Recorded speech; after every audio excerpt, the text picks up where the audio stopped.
The fact is that so the poly history, started in the 50s. Easy. Yeah, in the 50s. I can't speak to North Poly, can you? Yeah, because only thing back in the, you're talking about Henry Wallace. That was way back in the days. Right.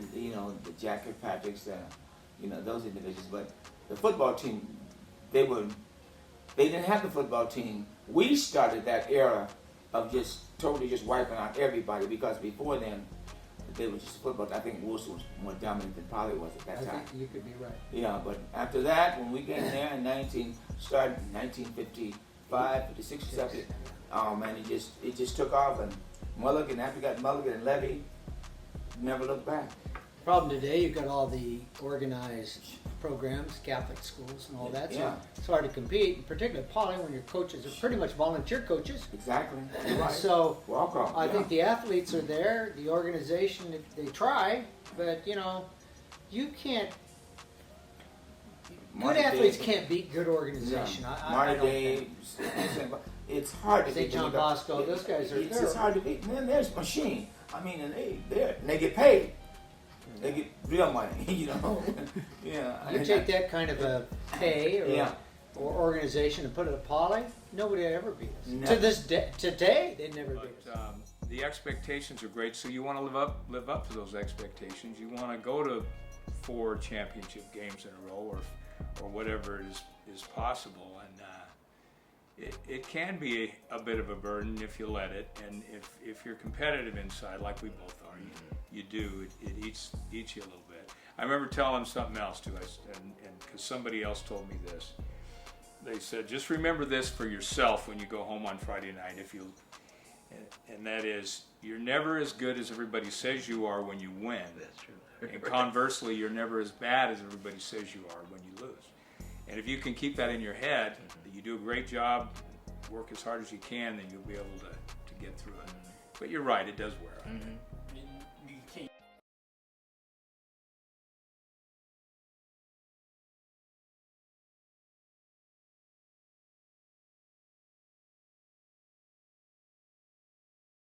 There for a lot of years, and there's a lot of cohesiveness on our staff, and there's a lot of dedication on our staff, and guys who are Poly community guys who really believe in the kids and spending some time with them and care about them beyond the football field, care about what they end up doing with their lives 5 and 10 years from now. So well, going to Poly was kind of a great deal for me, because I had been in Catholic school. I started out public school as a young guy and then transferred to a Catholic school, spent a year at St. Anthony's and played football there, and then transferred to Poly in the 10th grade. So I was really excited to be at Poly, and it meant a lot to me. We were not very good at Poly when I went there. We were, I think, 5-4 and 5-4 my junior and senior years. Didn't go to the playoffs either year, but we had a really good baseball team my senior year that I was a part of, and we went to the CIF finals and lost. I'm sure it's the last time Poly went to a CIF championship game in baseball and lost, but it was a special thing to go to Poly. I was proud of the fact that I could say I went to Long Beach Poly. It was a big deal. Jerry is probably, in my however many years around high school football, I would probably say the best football mind that I've been around. That's a guy who, when I was interviewing him for my football book, I was just sitting there, I mean, just kind of, probably like you were, but I was just sitting there kind of as a fan, just like, what about that game in '98 though? And he would just like, he remembered, he was like, well, it was the second quarter and we're up by 3 and there's a minute before halftime. So I'm telling Chris Lewis, we're trying to get this ball to Sammy. And it's just, he had this incredible recall of, I mean, he'd do the same thing with high school baseball games that he played at Poly in the late 60s. And my brain doesn't work like that. I mean, I don't remember things that in that detailed of a way. So I use Jerry all the time as a resource just to double check. I mean, you text the guy and he'll remember how his backup fullback's name from 30 years ago was spelled. You know, I mean, he's just an incredible mind. Yes, that was our last year in the year 2000, and we'd had a lot of success offensively in the playoffs from 95 to 2000. And when we got into that championship game against Loyola, which happened to be my last as a head coach here, we sputtered a little bit, and we didn't do as well on offense. We had a great performance on defense. Coach Lara was responsible for that one as a coordinator. And we got into overtime with them. It was a 10-10 tie at the end of regulation. And I had in my mind a play that I wanted to call that I thought would be good because they were bringing a lot of pressure. So on the first, you start the overtime on the 25-yard line, and on the first play, we ran a bootleg, and Brandon Brooks completed a ball for about 15 yards. I think we were down to the 10 or the 12, something like that. And I remember the play. The play was spread wide funny 50 BYU. And what made it a good play for that situation was they were blitzing, and they blitzed both their inside backer weak and their outside backer weak, assuming that we were going to leave the back end to protect. But we free released Herschel on the play. It was a free release, so he knew he didn't have any protection, and Herschel was hot, which means if those two backers came, Brandon Brooks had to go to Herschel right now because we couldn't block him. We didn't have enough people to block him. So Brandon made a great little finesse touch pass over the backer to Herschel, and Herschel walked in untouched. It was a great catch, and we won the game. They had gone first and kicked a field goal, and we went second and scored the touchdown, so game over. Well, from 86 until Jerry became the head coach, we were pretty much losing in the second round. I think 1 year after that we went to the semis, but for the most part we were losing in the second round of the CIF playoffs. And I think a lot of that had to attribute to the co-head coaches that we had. There was just too much going on. There wasn't really one guy kind of taking charge. Well, in '95, Jerry Jaso became the sole head coach, and he promoted me to the defensive coordinator.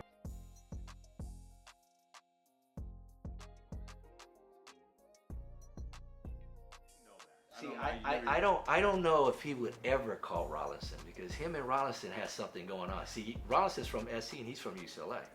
So it was a big old rivalry with them guys. Well, yeah, we actually played against each other. See? He was a year ahead of me.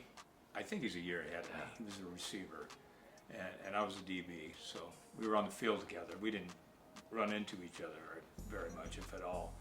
But there was a rivalry there. Yeah. He actually dated a gal who I knew from Poly.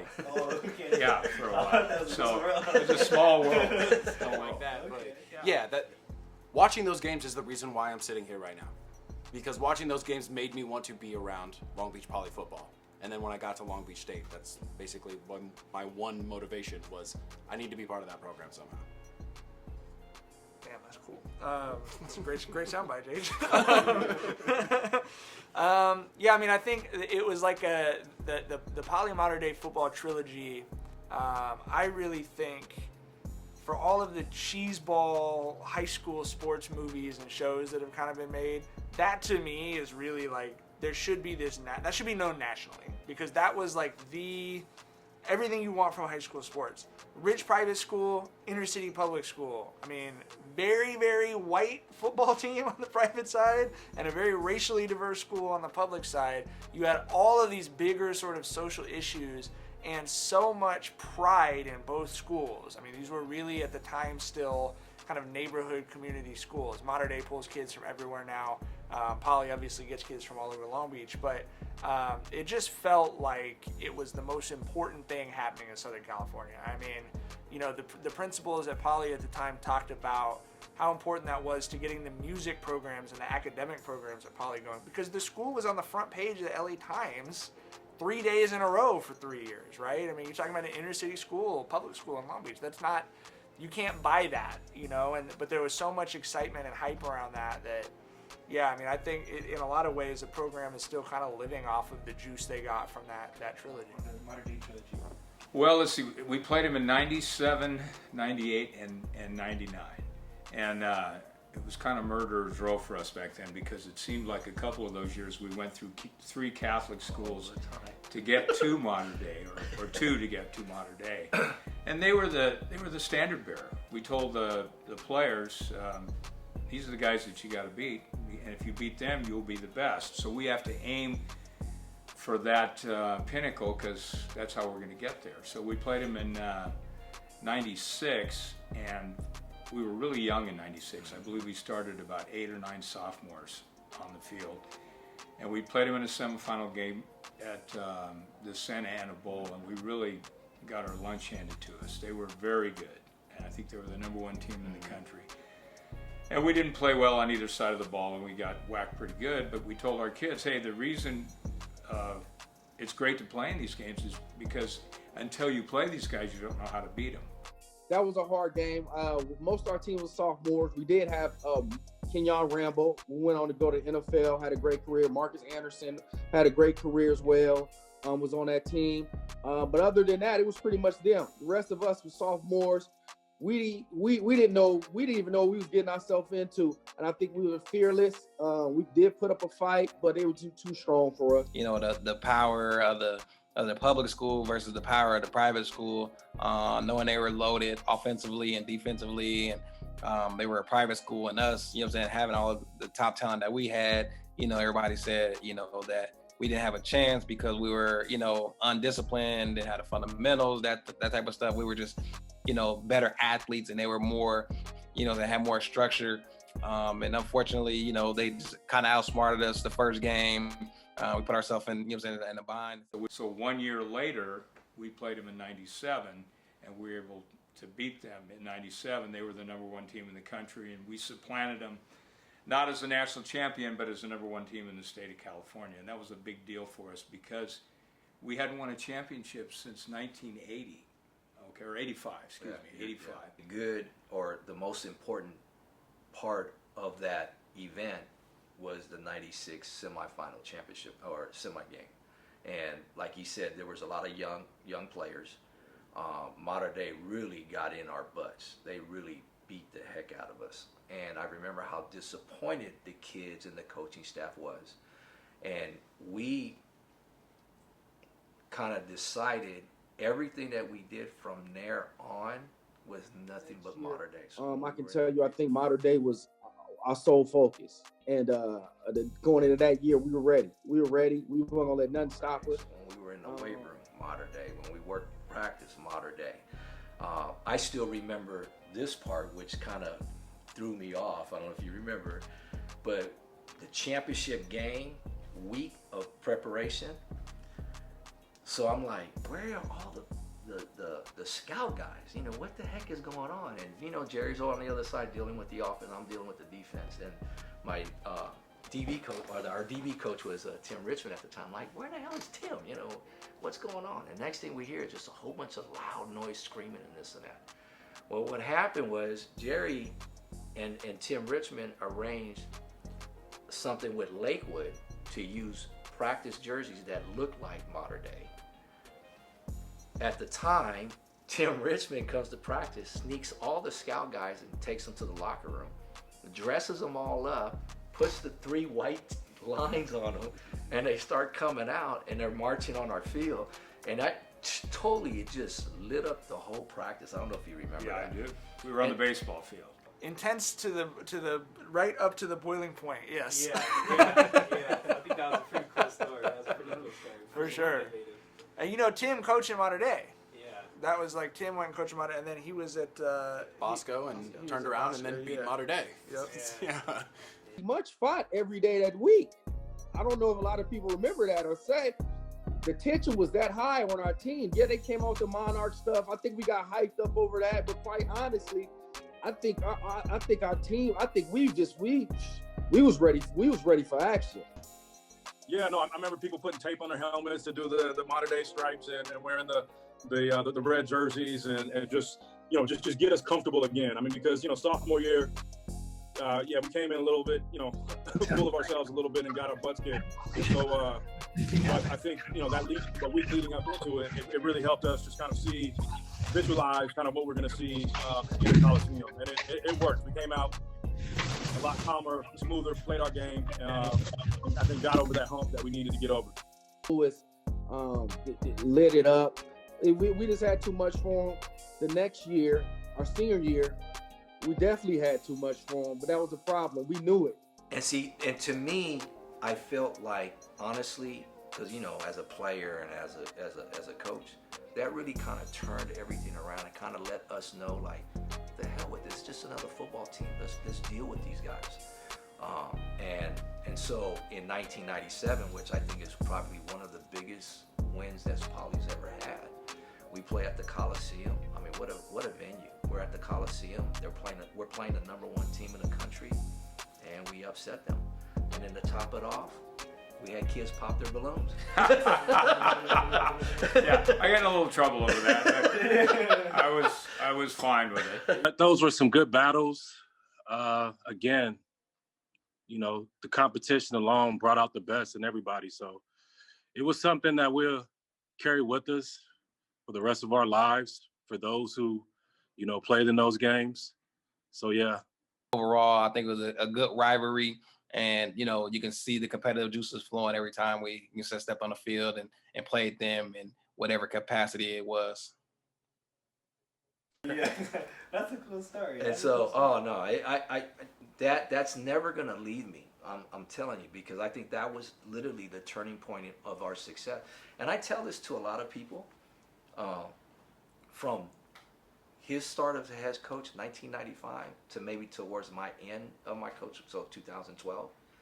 You look at Poly's history, there's never been a run ever that we had, ever. If maybe in 10 years there was maybe 2 championships they won back to back, and then that's pretty much it. Right. And I think people got a little spoiled and forgot about that.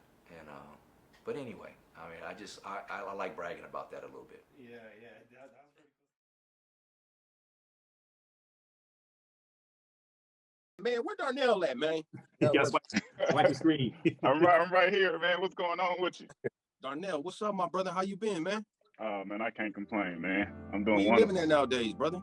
I'm out here in Cali still. I'm in Riverside, though. Okay.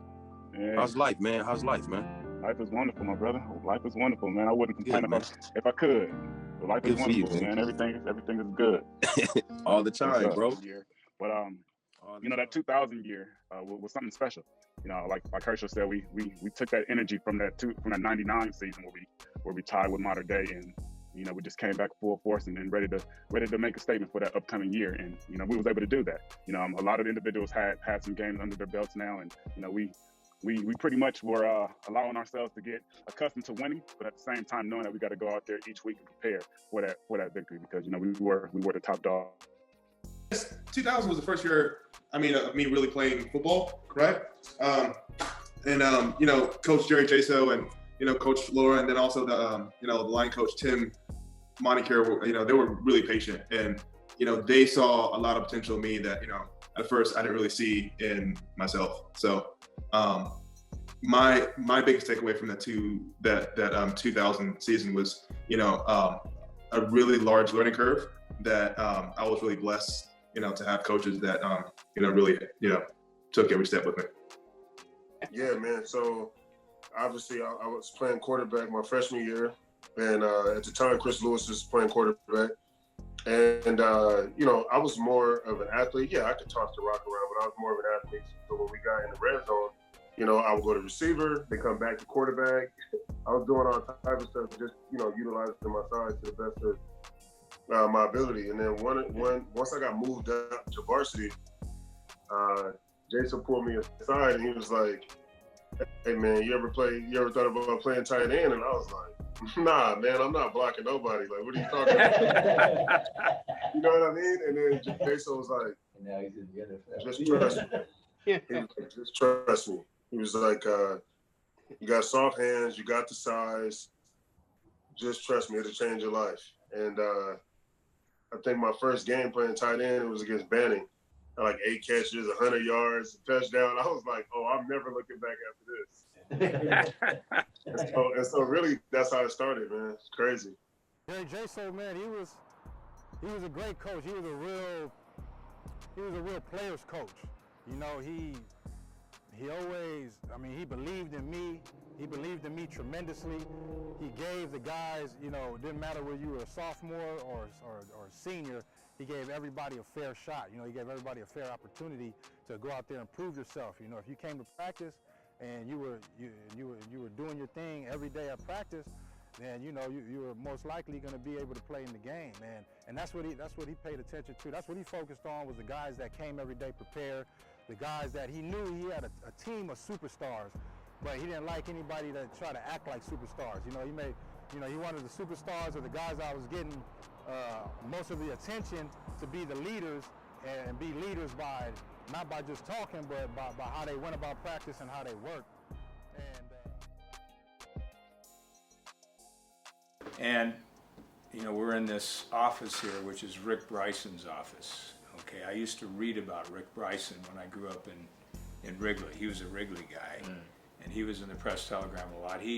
Rick had this is kind of off this topic here, but Rick one year caught 7 or 8 passes at Poly. I don't know if he's told you this, but every one of them was a touchdown. Every catch he made was a touchdown. It was back in '62 or something.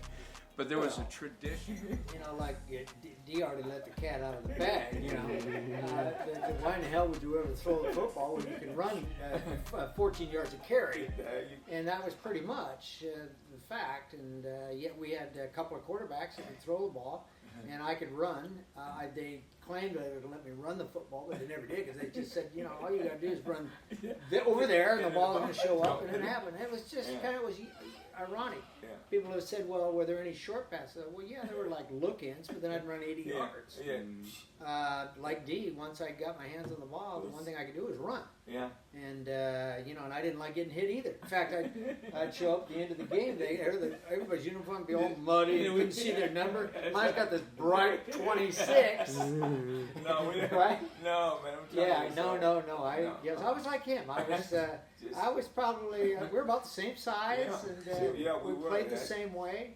I used to say I was 165. There's no way in hell I played at 165. No, and you, but, man, if he would have been line, a fullback at one, no way. Right. I knew I was 132. I made it out, because when I went to Dallas, I was 152, and they put me on the fat man stable. But the program didn't say that. The program said you were right. bigger than that. Yeah, the Cal State had it down 185. In Dallas, I'll take him. And I get this. Where's this 185 guy? And Hank Schramm said, and I raised my hand. He said, no, I got a son 9 years old bigger than you. I said, okay, well, but I could run the 40 though. I could run. I ran anyone in the 40. Yeah.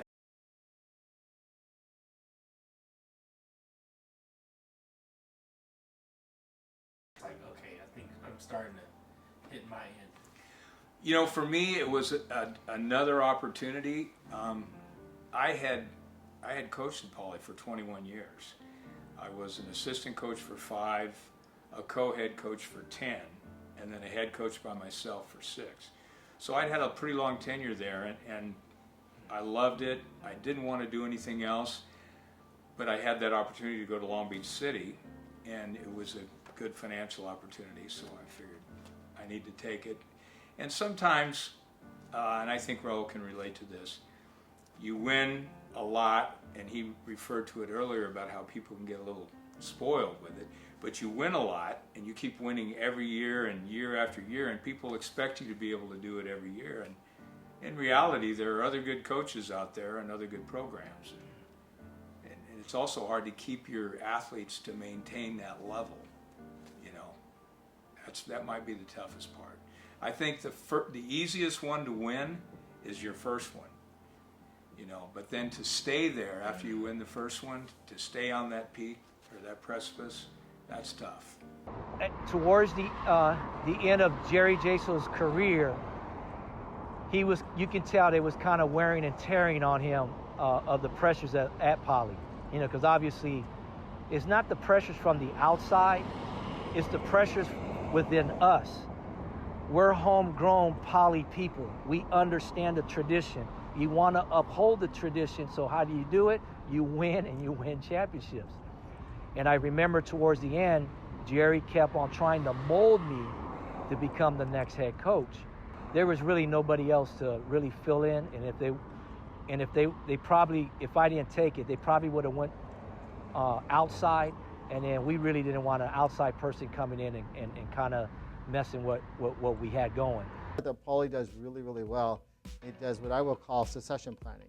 So if I'm a coach of a sport, and maybe I'm going to step down in 3 or 4 years, I'm actually building my team of assistant coaches who maybe one day could step in to be that head coach role. And the other part that I think that Poly does really well is they involve their alumni. So they really truly involve their alumni in the process of what the standard of excellence should be, and that's really, really important because whether it's an academic issue or an extracurricular issue like sports, you want to make sure that the standard of excellence is always improving. So I ended up deciding to take it, but obviously I learned so much from Jerry Jaso. I just told him to look or think of things in terms of the big picture. Never limit himself in his thinking. That I thought he had the potential to be the guy, and that I wasn't going to stay forever. And when I did leave, that he needed to be prepared before I left. And so he educated himself extremely well during that time, and so that when his opportunity came, he was ready. You saw that. He won 5 titles in, I think, 13 or 12 or 13 years. So he had tremendous success. He's got more titles than anybody in the history of the school. I told them this. One time we went to a Century Club banquet, and I think Tim Richmond was getting an award. It was it was either you or Tim Richmond. So we're sitting at the table, and I'm literally sitting at the table, and I'm like, there goes Jerry, there goes Tim Richmond, Merle Cole, Tim Monicure, myself, and I even think Don Norfolk was on the table. And I'm like, what a hell of a staff. And I'm like, and then a couple of them went to use the restroom, and I told Jerry, I said, Jerry, do you realize you had an awesome staff, and you left me with nothing? No. That's right. The problem is, and I really believe this, if you keep a balance with yourself, within yourself, and understand that you're going to do some really great things, but you're going to make some mistakes too, you'll be okay. I think I told them, you're never as good as everybody says you are when you're winning, but conversely, you're never as bad as everybody says you are when you lose. And the thing that I always laugh about, I went back and watched the television, and they started in the end, and they go, hey, so they show a picture of me on the sideline. This is Raul Lara's first year as a head coach, in fact, his 4th game, and then they handed to Mater Dei. Oh, this is his 25th year. Hey, and the old deal, you got to start somewhere, right? And I was like, oh, I'm thinking, thank you, Jerry. Thank you.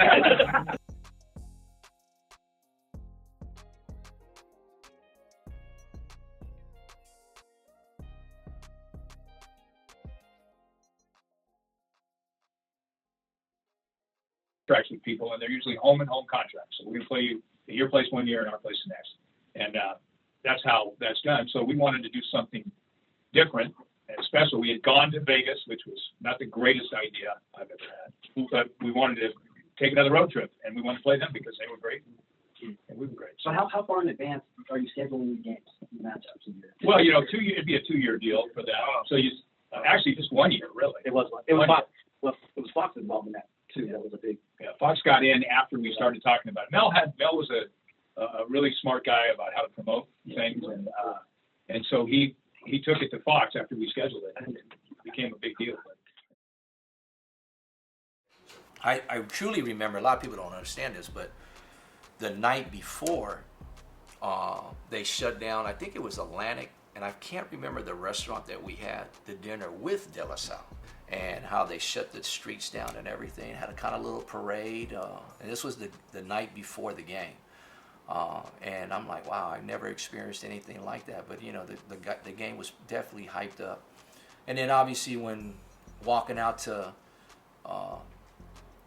Veterans Stadium for pregame, and seeing 17,000 people just rocking and rolling right before the game. They brought in the Long Beach Grand Prix stands and put them on the other side, so it was definitely the stands were packed. And if you notice the brick wall that goes around, there was people even sitting on the on the fence on top. Yeah, it was pretty remarkable how many people were at that game. What I love about the De La Salle game was the fact that it was not just a regular football game in the sense of these two powerhouses coming together. It was really a community builder. So I had friends who went to that game who have never gone to a football game, you know, community members, you know, but they were out there rooting for Poly because it was the hometown team that they wanted to see to beat that team.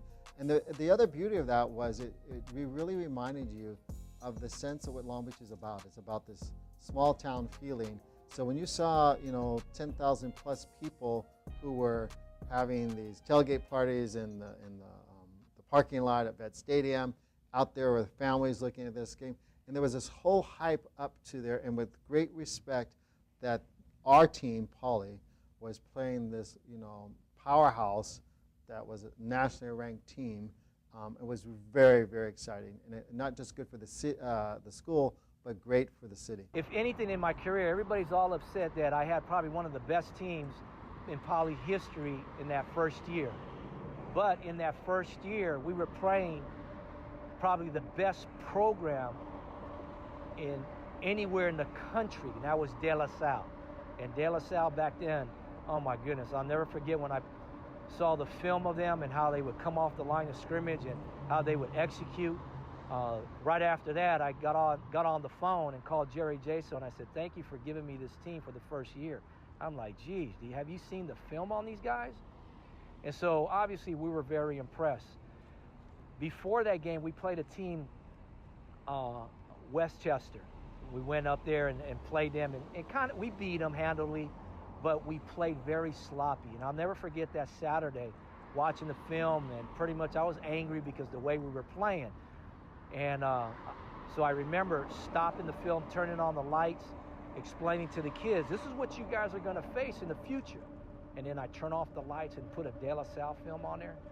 And I think every kid in the film room's jaw dropped to the ground. I had goosebumps going to that game. Like, I just knew that was going to be something I would never see again. And like Daryl said earlier, those are two collegiate teams. Those guys coming out of the locker room had pro-looking kids. Like, you see Manny Wright walk out, Mercedes walk out, and you saw, I believe the kid's name was Landry from De La Salle. These kids were going to play on Sundays, and there was no doubt about it. Even Maurice Jones-Drew, as short as he was, as thick as his thighs were. And I was like, you know, him versus Herschel and all the talent on the field, it was just, you know, prime for primetime TV, man. So it was as big as it was hyped up to be. Again, my quote in the book was, we did a great job moving the football, but we're forgetting to score. That opened our eyes up to a lot of things, and it definitely allowed us to grow. But from my perspective, definitely being out there and seeing that we were trying to put things together to stop this dude and just to stop their offense as a whole, it was quite interesting because, you know, they ran that little wing T thing, I want to call it, and Drew was so low, so half of the time you can barely see him back there, and then next thing you know, this dude just boom. So it was pretty difficult, but you know, we endured the challenge and we continued to fight. But you know, unfortunately, we came up on the losing end of that game. But like I said, that was something that definitely allowed us to grow and continue to push forward and make sure that we continue to do what we had to do for the remaining games of the season. I do know that there was a lot of, you know, gravity and weight to it, though. Like, I mean, it felt like a big event, like a big deal. That's a game that follows you, you know. So it probably, you know, it comes up at least monthly. You know, people say, "Hey, you went to Poly, all right?" And say, "Well, you know, what year did you go there?" And then you say, "So it's something." That's a game that follows you. So, like the approach was still the same. You know, it was still the same, and I think even the guys on the team, I think we still felt like there's no way that we're gonna, you know, that we're gonna come up on the losing end of this game. And even as it was happening, you know, even when we were down, it still wasn't something like it didn't feel like we were gonna lose. You know, I don't think it was till like the last probably 10 seconds of the game where I was like, damn, this shit really about to happen. You know, we might lose this game. You know, and so. And I think it was just like Darnell was saying, it was definitely an eye opener that, you know, the preparation and how we go about every week. You know, I think it was something that as seniors, you know, like a lot of that class, we were sophomores, juniors, with a lot of 3-year starters. And it definitely was something to, you know, just keep us on track and be like, man, you know, we're good, but you know, there's always something that can happen, and there's always a team that may be better or execute better. You know, because I don't think they were better talented wise. They did have talent, but they just, you know, that night they just executed a little bit better. And they're like Coach was saying, there's plays that, you know, that I could have turned in. There's several runs that I used to look back at and just beat myself up about just making another cutback or jumping over a guy or being a little bit more patient, and it just would have changed the whole dynamic of the game. One story that I really want to leave here that everybody probably don't understand. Maurice Drew, before that game, never played running back. On film, he was a strong safety. His first game with us, he plays running back and he scores all four touchdowns. His first time at running back and scores all 4 touchdowns. And that was his start of being a running back from there on out at UCLA. Had a pretty good career after that. And in the NFL. Yeah,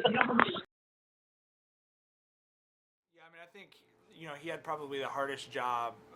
You can make the argument, maybe in the history of Poly, the hardest job to follow, you know, Jerry Jaso, especially given the caliber of the team that he had that year. And, you know, was really struggled with just the insanely high expectations of the Poly football fans for his whole career, where every year they didn't win a championship, it was because he screwed something up. But here the guy wins 5 Division I CIF championships, which is more than a lot of coaches that people consider legendary coaches, including Jerry Jaso. You know, to me, I don't think you'll ever find, kind of as JJ mentioned, I don't think you'll find a better person in high school sports than Raul Lara. A guy the 2001 championship, the thing that I truly remember, especially with all the championships, I feel like a big load just came off my back. Just because of the pressure of us always needing to win, and especially winning championships. And especially that year after we lost against De La Salle, there was tremendous pressure of us to make sure we win every game from here on, and especially win the championship. So that game, I just remember that load coming off my back. The next one was 2004. Deshaun Jackson. I mean, we had a starting corner right. I think it was the first series. Vincent Joseph got injured and was done. And Los Alamitos at that time had a pretty good offense. And then out of nowhere, we just put Deshaun at DB, and I think Deshaun ended up having 2 or 3 picks, ran one back for a touchdown, and just turned that game around. So that game, definitely, I just remember just Deshaun, how he just lit it up.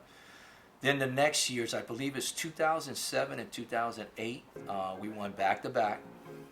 The thing that I remember there is I always tell people to this day on, Morgan Fennell is the only quarterback at Long Beach Poly High School to win back-to-back championships.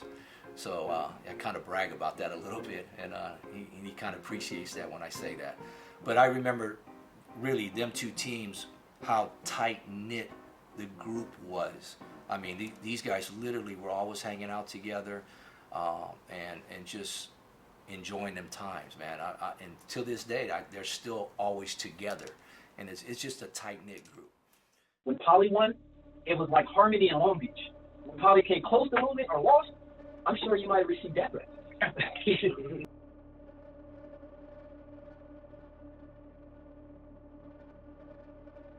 want to see the story that came with it. Yeah. I don't remember the year. I want to say maybe 2009. I think my research was it was probably. This was probably the team that we knew that we were going to be young and not very good. And I told everybody at the beginning of the year that if you're going to be Poly, this is the year you need to be Poly. Because after this year, these guys are going to get experience and they're going to be pretty good. And so obviously that was the year in the Moore League we lost to Lakewood, and we also lost to Milliken.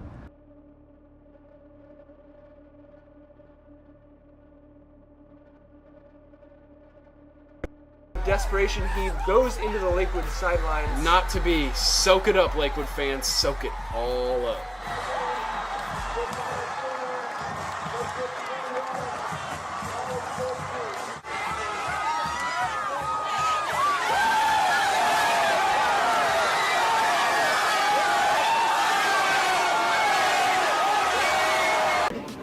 but mirrorless is better. The tip knocks it wide of Ernest Petway, who is open, and naturally, chaos ensues. High school football, baby. Got to love it. If this is high school football, look at Alden Darby, who just did everything for the Rams, and the weight of what he just did is about to hit him.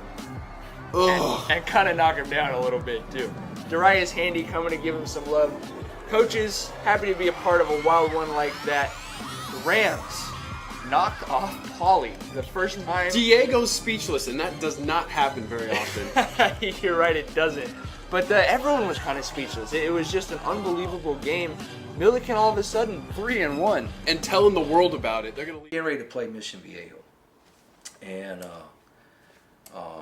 I'm gonna start from the beginning. So you know how we drive from Poly and bus the kids up to Veterans Stadium. So they all go in the locker room. Ty Burfer at the time was my disciplinary coach. So he comes up to me, and this is before the kids even come out for pregame, and says, "Hey, you know, our quarterback, which I'm not going to mention his name, forgot his shoulder pads and helmet at Poly." And I'm like, "Oh my goodness, you got to be kidding me!" Biggest game, playing against Mission Viejo, so we're like kind of starting off on a bad note already. I'm like, "Oh." And he goes, "Don't worry about it, coach. Don't worry about it." He goes, "Look, I got my car here. I'll take the kid back. We'll get the stuff and we'll bring him back." Okay, so we did that. So I just kind of left it alone. So all week, as you know, we practice a script. So we had some motions and certain plays and stuff like that. And so we get into the game. We get the ball first and we go out there on offense. Well, the kid forgets the motion kid. The play gets blown up. Then, you know, we had other issues. He started throwing interceptions, and I remember after throwing his second interception, and like, "Hey, are you okay? What's wrong with you?" You know, I think he just panicked. And so, and I told him, I said, "Look, if you mess up one more time, I'm gonna have to pull you." Well, the second quarterback was my son, Emmanuel, and so he messed up. Emmanuel goes in, and Emmanuel struggles. I mean, this was a pretty good Mission Viejo team. And we weren't a very good football team. And so they're kicking our butts. And I tell people, because they always question me, why did you keep your son in there? And why you didn't pull him out and put the other quarterback in? Well, we were going to do that. But as you know, we look down the field for the other guy. The other guy has his shoulder pads off, helmet off, and like this, upset. So how in the hell am I going to put him in? There's no way. He's upset. So my son had to endure that. So we had a series. It was in the fourth quarter where I believe the offense comes running out, and the fans see my son come out. And the fans just boo like crazy. I remember, to me, it was more like me being just a teenager and stuff. I just thought it was funny. It didn't bother me at all. It was just more just like, oh, like, guys, like, here they go again. Again, typical Poly crowd.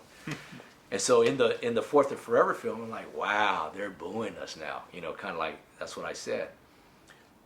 And so it was just a bad situation. So we ended up getting our butts kicked.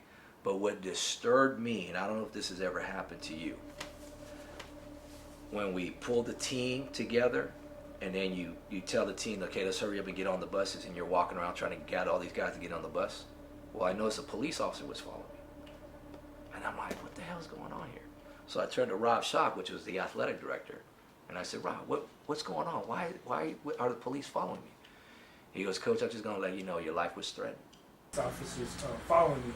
Can you tell me, like, the moment you figured out the threat, or just that backstory that he doesn't know? Well, you know, the culture of athletics changed a little bit, where you're just not sure what's going to take place. And I think from the perspective of me, you know, being an athletic administrator or athletic director, you just want to make sure that, you know, we're protecting our coaches and making sure that there's no issues and no concerns.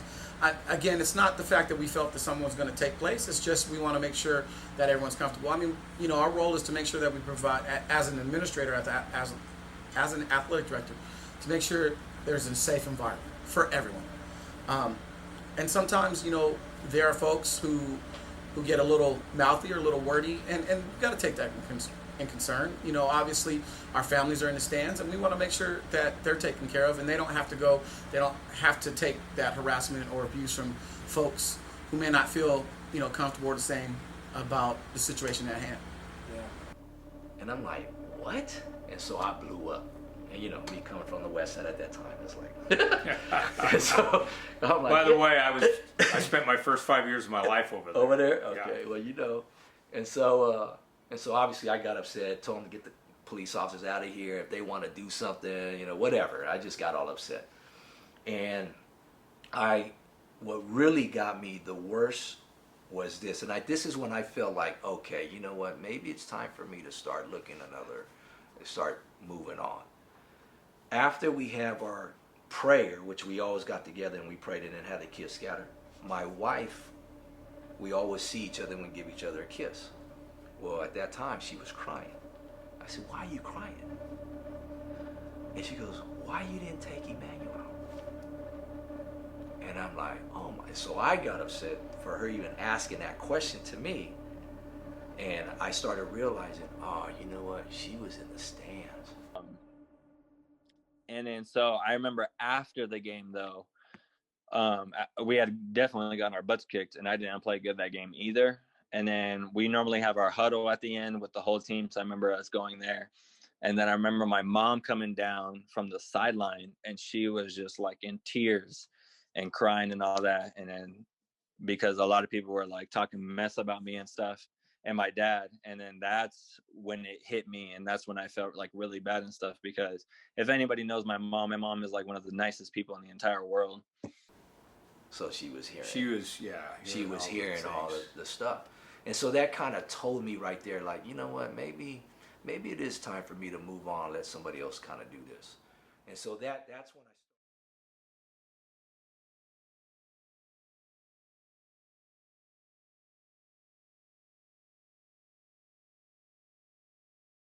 It's now 10-6, but Poly on the very next drive, they got to get it going.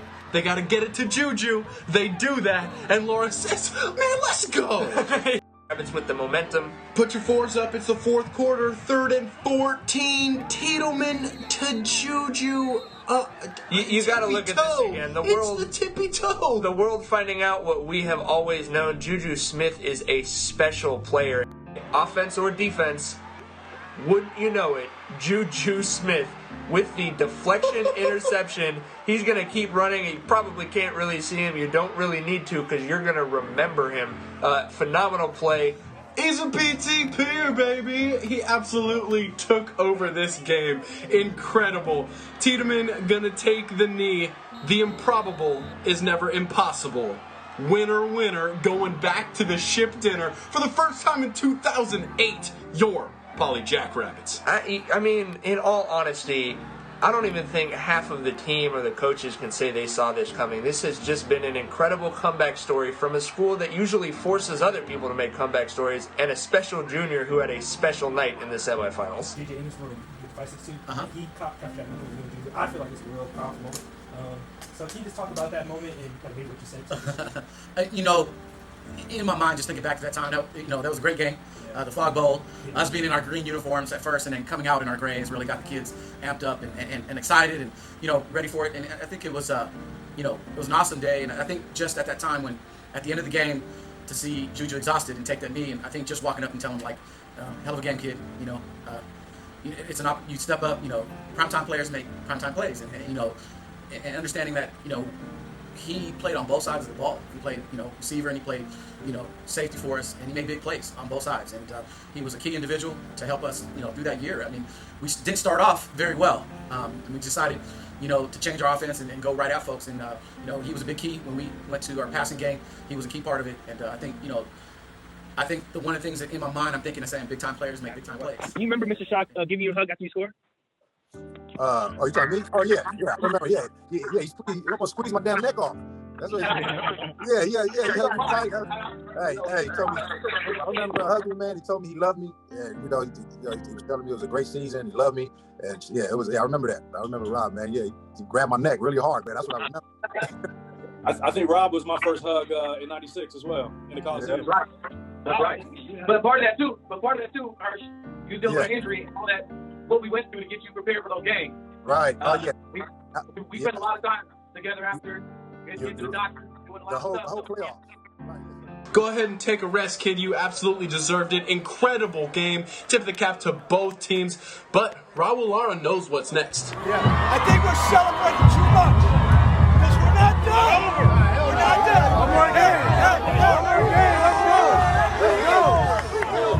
Hey, and guess what? It's going to be an old school championship. Mater Dei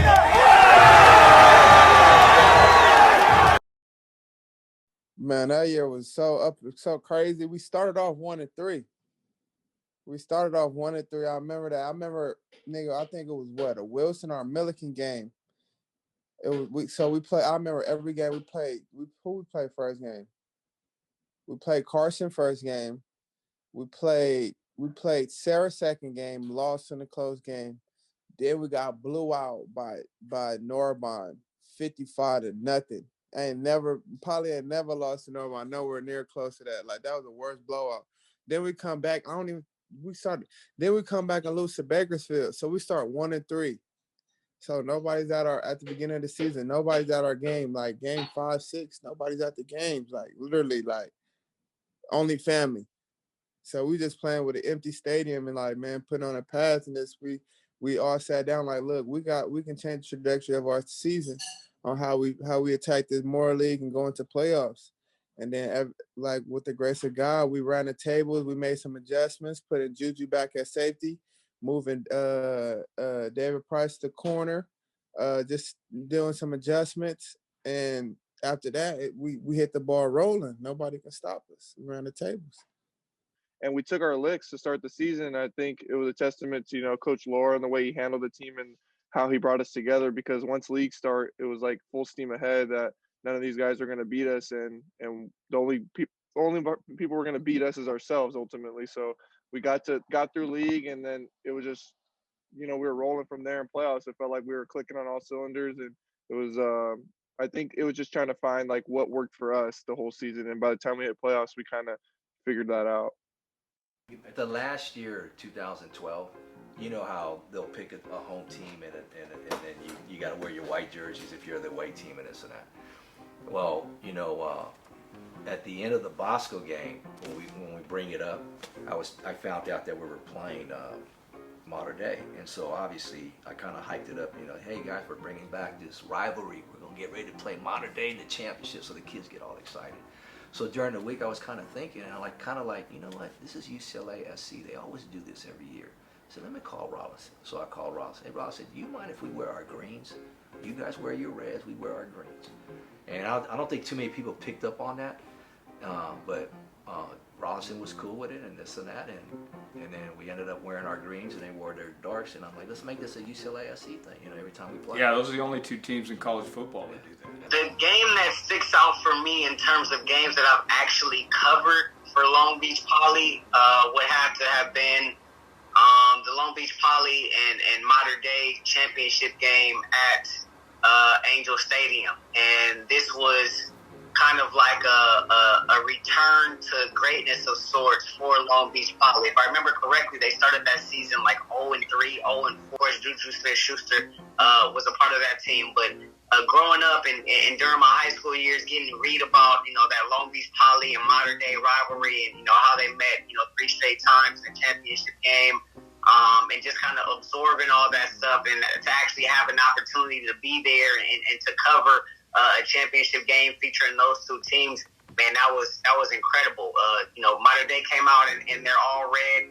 Poly came out and they're all green with those iconic gold helmets, and it was a great atmosphere in Angel Stadium that night.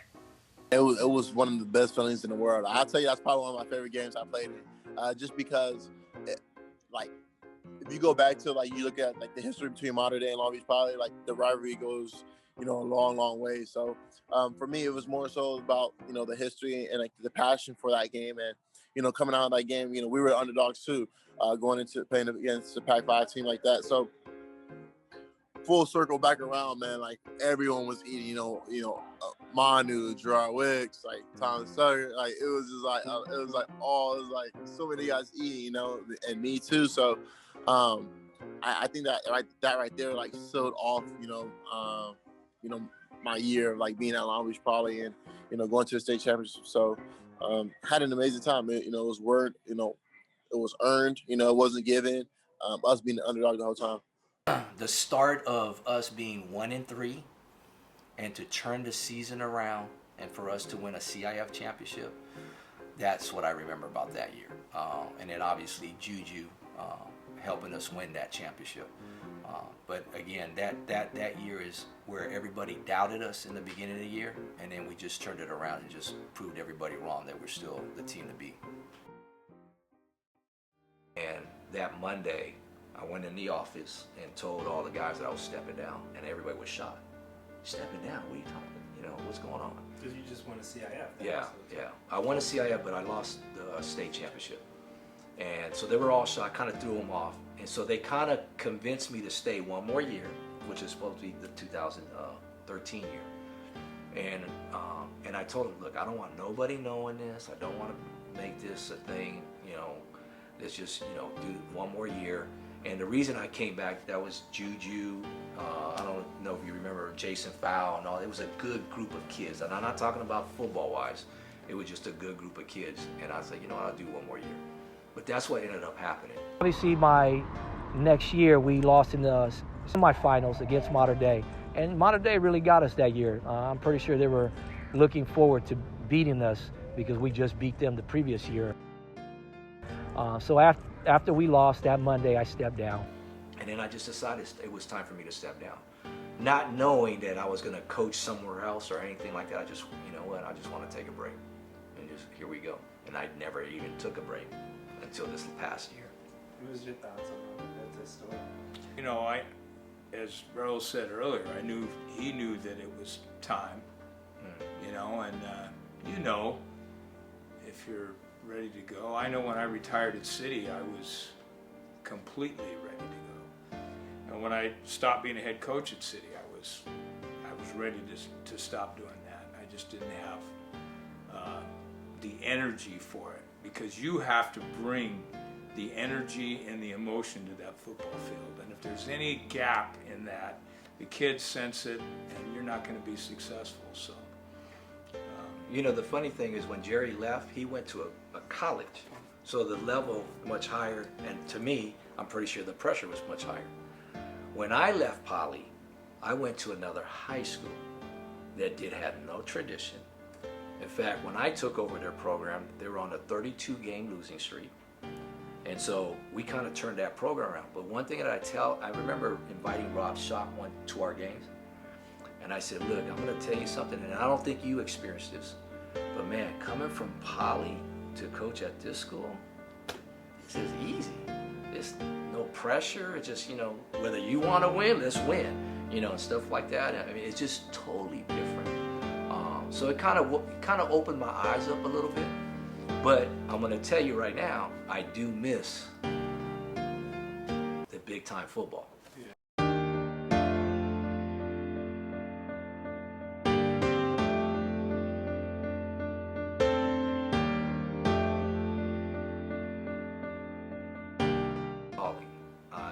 Is coaching and helping kids, not just in football, but just in life, period.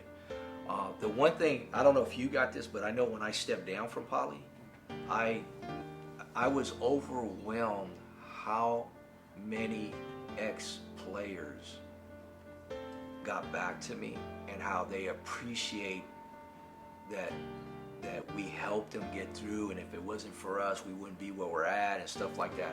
That to me blew me away when I stepped down. Because you don't realize, I think, until you kind of back away from it, the effect that you really truly have on a lot of kids. And that to me was pretty neat.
Life is beautiful. Just take that. Because I made my 80th birthday July the 27th.